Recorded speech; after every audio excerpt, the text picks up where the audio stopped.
this coming Sunday ng hapon, pag nanood kayo ng showbiz, ng Showbiz Central. But at least, you will see her, of course, you're able to see her in person. Tawagin mo natin Sister Mystica to share her testimony. What God has done in her life. That's really unfair naman. Puro pastor pa rin nandun. Tapos, inaakala ko, darating yung microphone dahil sasabihin ko sana, I'm Sister Mystica, I'm nobody's wife, I'm single and available. So, hindi na ako nakatiis, so kailangan ibigay ko na rin yung introduction ko. Okay. Alright. Right now, hindi na po si Mystica. Yung nakikita nyo, walang sombrero. Wala yung mahahabang kuko. Hindi na split. Diba? So, you are actually seeing the real me. Ruby Rose. Better ang pangalan ko, Mystica. Pag ginawa pang bakla. Anyway, that's only my showbiz name. Ayun. For those who've seen me, by the way, last Sunday, was that yesterday? No, the other day. Okay. They're actually waiting and they're wondering, that was it? No. Actually, because they really ran out of time at that time. So they said that they're going to show the whole interview and the whole thing was going to be happening on this coming next Sunday. So that's February 27. So, kung kayo po, alam ko ng mga pastor, nanonood pa rin yan, di ba? Di ba? Or if not, then I would ask you to really watch that, because this is a very good testimony that I really wanted to share. Pero yung kabuuan nasa Facebook, Mystica Cassidy. Dahil yung part 1 hanggang doon sa dumating na sa ending na talagang Nikki is also one of them, Nikki, and yung naging ex ko po, na who happened to be my son's father. Kasi I've never seen him for a long time. Kasi I left him when I was 4 months pregnant. Because I thought by then, you know, his father, Rudy Manlapas, the former great comedian Rudy Manlapas, di ba? Kilala niyo yun. Okay, so he was the father. So he happened to have a stroke at that time. So I thought, isa pa akong pabigat sa pamilya because I was staying with them. I was living with them. So isa pa ako, I was 4 months pregnant. So I decided to go on my own way. Sabi ko, and my family can actually take care of me. So I left him, and then the first time he seen his son, when I came back to the Philippines, that was year 2000. Imagine, I had my son 1987. So ang tagal na ng panahon yun, 1987 hanggang year 2000. So that was the first time that they've seen each other, and my son was 14 years old by then. So of course, because my son didn't feel that he had that feeling na parang father, di ba? Father and son relationship. So he decided that, Mommy, it's okay. You're just gonna be my father and mother at the same time. So wala po silang naging communication. Talaga nagkaroon silang gap, di ba? And then, ako rin, sabi ko, I have my own life now. Past is past, di ba? Ganon. Okay, eto yung dumating po na pagsubok. Kasi sometimes hindi natin alam na may mga pangyayari na hindi natin alam na yun ay sinusubukan tayo ng Lord. Challenge, di ba? Dumating yung panahon na itong aking pamangkin na si Nina, who happened to be my personal secretary and also working for Better Globe, and she's doing all this, assisting me. She's one of my greatest sales executive nga pala. Yan siya namumuna sales executive ko sa Better Globe. So, she happened to be talking to him privately dahil nag-Facebook pala sila. I didn't even know that. Until nabanggit pala itong Romy Manlapas, the father of my son, na may sakit siya. Colon cancer, tapos sakit sa lungs, and then may tendency na anytime pwede siyang may stroke katulad ng tatay niya. Yun ang naging mga findings ng doctor. 2 doctors. So, nung nabanggit mismo ni Nina sa akin, sabi niya, Tita, I'm sorry, but I really have to tell you this. I know that you didn't have any more communication with him. But Tita, nakakaawa. If you can only see, video pala niya. When I saw the video, my God, hindi ko mapatawalan sa sarili ko. I thought, God, please forgive me. If I've ever neglected this guy, please forgive me. Even the son is in Kuwait. Na-brainwash din siya, diba? Dahil he thought that he was never been taken care of by this father. Akala na neglect siya totally. But he didn't know it was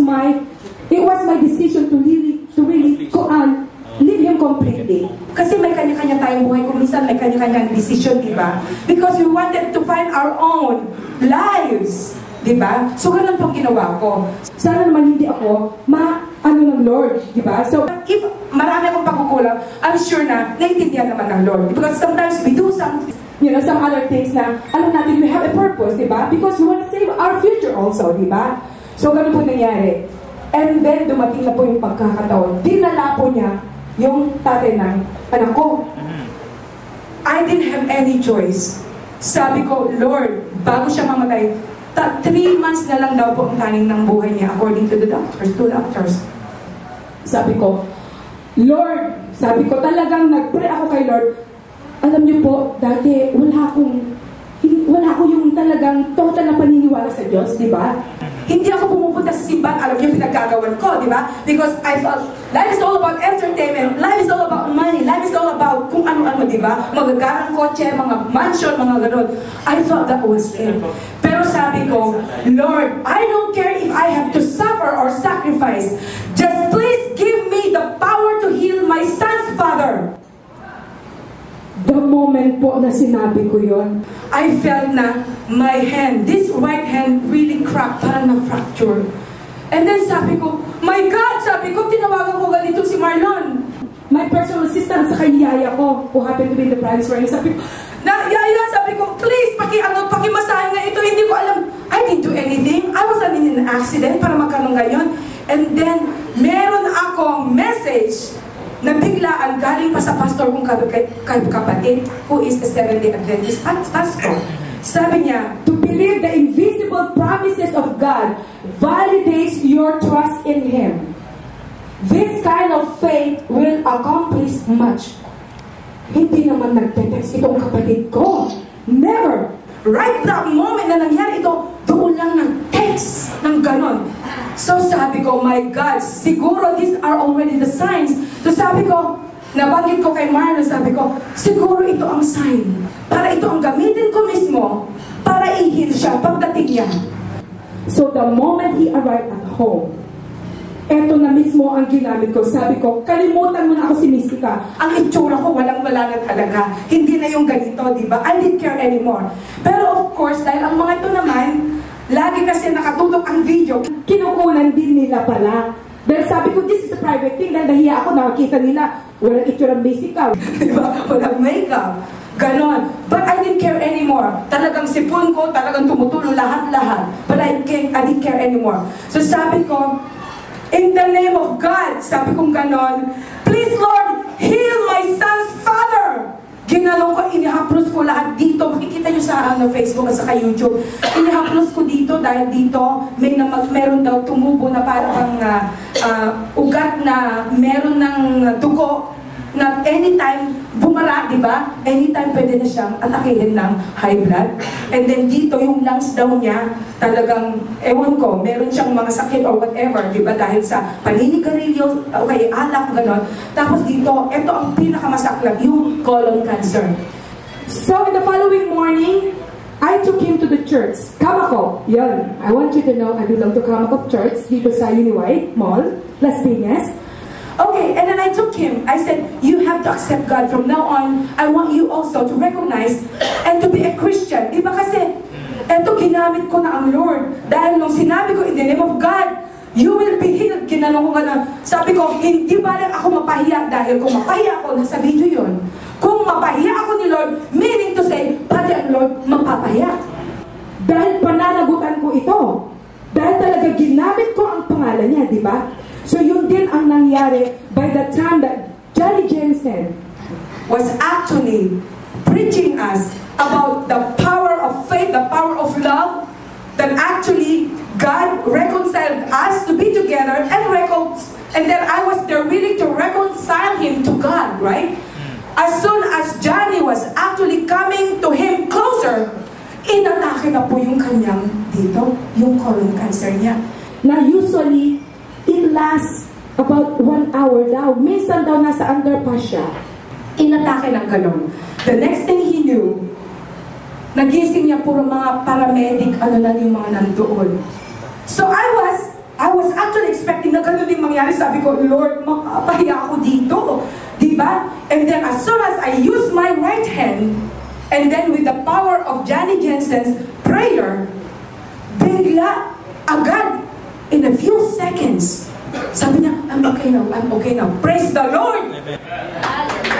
My God, at the end of that worship, ang saya-saya na niya. Pero of course, hindi pa ako fully na-convinced.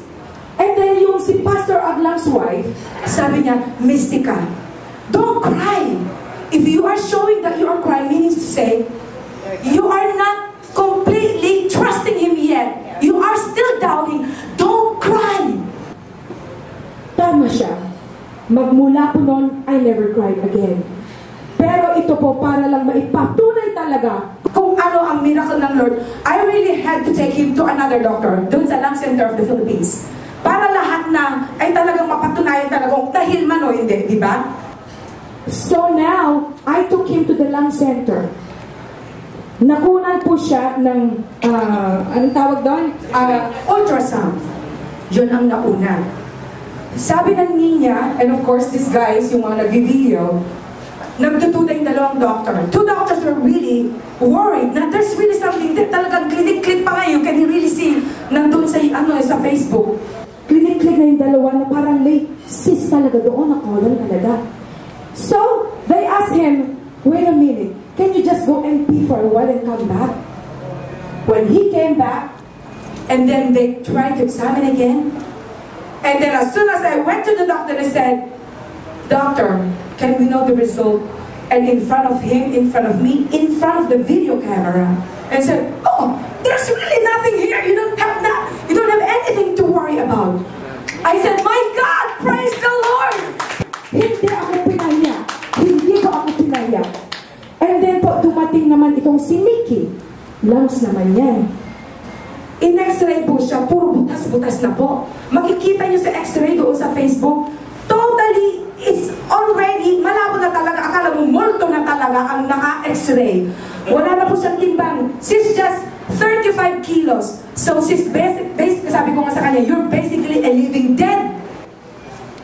Kung hindi ka man si Jesus Christ, ewan ko kung ano ka. Ginano niya ko. Pero this is a challenge.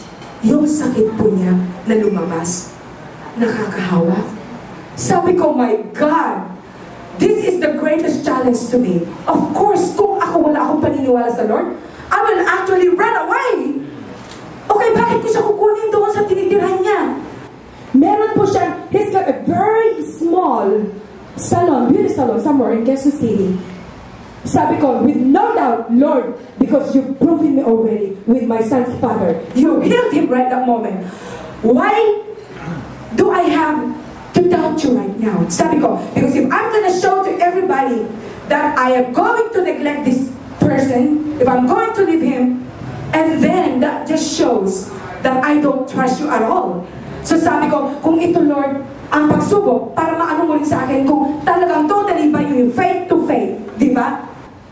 Nasubukan niya ako minsan, second, ano ba susunod, di ba? And then, kinupkup ko po siya. Tingnan nyo, tumaba po siya. Tingnan, nakangiti na siya, naka-makeup na siya. He's healed because the moment I actually took him from that place, sabi ko, you were forgiven dahil dinala ko na lang si Charles. Di ba sa Biblia? Yeah. The moment na nandun yung mga may leprosy, merong mga, makapansa na nakakadiri talaga. The moment na sinabi ni Jesus Christ, you are now healed and you're now forgiven sa mga sins mo. Di ba? Praise the Lord! Amen. So ngayon mga kaibigan, sabi ko, magmula ngayon, Nikki, we're not going to treat you na somebody nakakatakutan dahil papakita ko mismo na ako, hindi ako makatatakot sa inyo. Di ba? Ang sumunod, ang kuya ko, si Ninya, ang mga yan yung yaya ko. Pero you're gonna see every details later, kailangan meron namang diba? Hindi naman pwedeng isabihin ko na lang ngayon. So, merong suspense, okay? So, we'll leave that on the 4 p.m. on Sunday. Okay? At Showbiz Central. Ayun. Libre pa talastas, okay? So, yan, Showbiz Central, 4 p.m. po. Pagkabayanin niyo po because all the details gonna be there. And Facebook, Mystica Cassidy. Alright,